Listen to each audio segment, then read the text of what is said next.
He's a bad beast on that barbecue, on the grill or the smoker. He knows just what to do.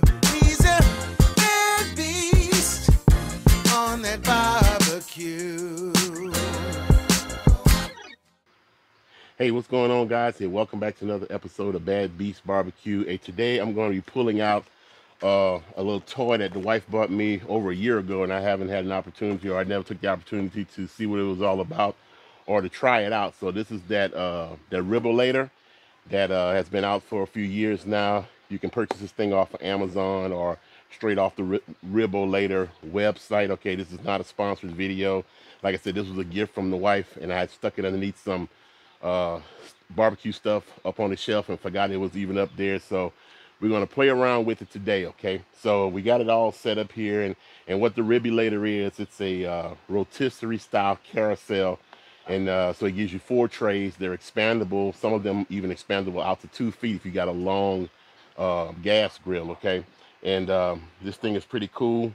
You can turn it on, and as you can see, it rotates around. Okay, so we're going to be using that with the smoke plate to hold the coals to one side of the Weber, and then we're going to be doing some chicken wings today. Okay, we have some chicken wings currently marinating in some balsamic vinaigrette and the rub from GQue BBQ. So they've been marinating for a couple of hours.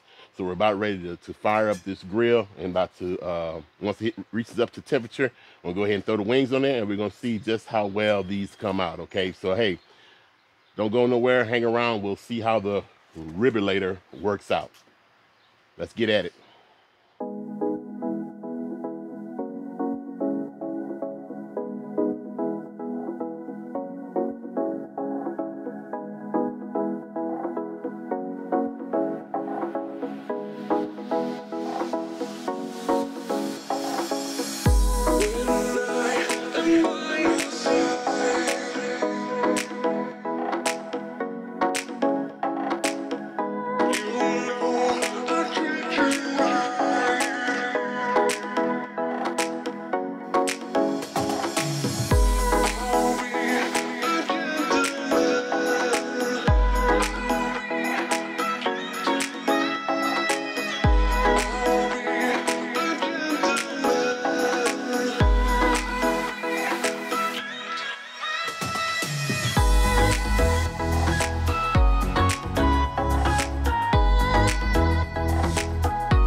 All right, guys, so we're finished with our cook.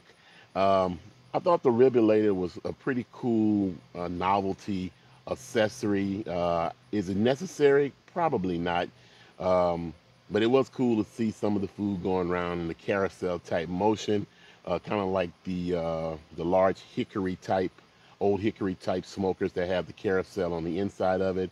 The one flaw, or the one error I made, was I kind of set up the smoking plate to do smoking for the fire to come from one side to the other, and so the chicken wings on one side of the carousel cooked a lot faster than the chicken wings on the other side. So next time I use the carousel, I'll have to light the whole basket in order to have some even cooking. Okay, but like I said, it's a cool gift if you have a pit master or a barbecue enthusiast in your family and you want to give them something cool. I think it runs about $129, but they got different models and stuff. So check out the ribolator.com or check it out on Amazon. Okay. Also, if you guys are interested in the container that I use, it's from the folks over at Drip Easy Tub, well, the prep tub, and that's a cool device. Also, I'll put an iCard up here if you want to check out my review of that accessory itself. So, but other than that, that's all we have time for today. The chicken came out really good. I love the balsamic vinaigrette flavor on it with the rub, barbecue rub from GQue BBQ. So these came out really good. The skin's not crispy at all, but it has tons of flavor in it from, like I said, the balsamic vinaigrette and the rub from GQue BBQ. Okay, so, well, hey, thanks for joining us today. Hey, like we always say, where there's smoke, there's fire. If it's fire, then damn it, there just might be a barbecue there. Hey, as always, we'll see you guys around the smoker. Still some damn good wings. See you guys in the next one.